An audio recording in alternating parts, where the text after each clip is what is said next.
मैं आप और अपने यहाँ पर उपस्थित सभी कार्यकर्ताओं से आने वाले वर्षों में भी संघर्ष के लिए आह्वान करने आया हूं। मित्रों, भारतीय जनता पार्टी अगर 2047 में माननीय प्रधानमंत्री नरेंद्र मोदी जी ने सपना देखा है कि हम विकसित भारत बनाकर देंगे, तो उस सपने को साकार करने के लिए मेरे इस कालखंड के कार्यकर्ताओं को भी अपना पुरुषार्थ करना होगा। इस कालखंड के कार्यकर्ताओं को भी समर्पण और संकल्प के साथ आगे बढ़ना होगा। मित्रों, हम मानते हैं कि जब हमें 2 सीटें आई थी तब भी हमने संघर्ष को अपना साथी चुना था।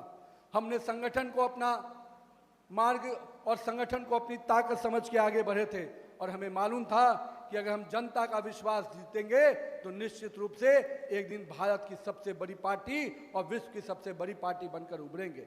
और हमने 2 सीटों से जब हमारे आंकड़े आए तो हम विचलित नहीं हुए। हमारी नीतियां थी, जो हमारे विचार थे, उसमें कोई भटकाव नहीं आया।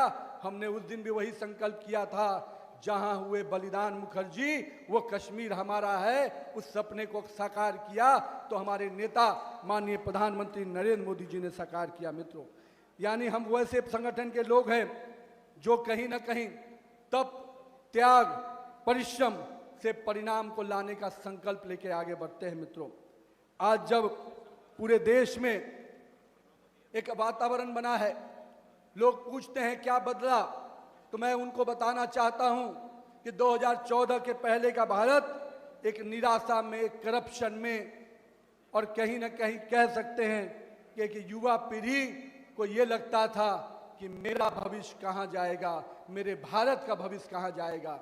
पर आज का युवा, आज के भारत के लोग मान के चलते हैं कि नरेंद्र मोदी जैसा शख्सियत है जो कोरोना में भी हमको, आपदा में भी पूरी चुनौतियों के साथ बाहर निकालने का सक्षम रखता है।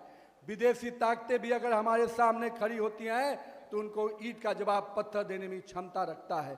मैं इसलिए आज इस बात को कह रहा हूं मित्रों कि जहां हम लोगों ने हमेशा अपने ताकत को इजाफा किया है, हमने मालूम है कि 2019 में जो हमें परिणाम मिला था, 2024 के परिणाम में हमने 35% वोट लाकर तेलंगाना में अपनी सशक्त उपस्थिति को दर्ज किया है। लेकिन मित्रों, ये सफर अभी और संघर्ष का है। लेकिन मैं आपको आज एक चीज कहने आया हूं मित्र, आइए हम लोग सड़क पर संघर्ष करने के लिए तैयार हो जाए। तेलंगाना में अगर परिवर्तन लाना है मित्रों, तेलंगाना के लोगों की आवाज बनना है, तो हमको जनता के साथ उनकी समस्याओं से जुड़ना होगा और जनता की आवाज पूरी तरह से सड़कों पे खड़ा होकर उतारना होगा।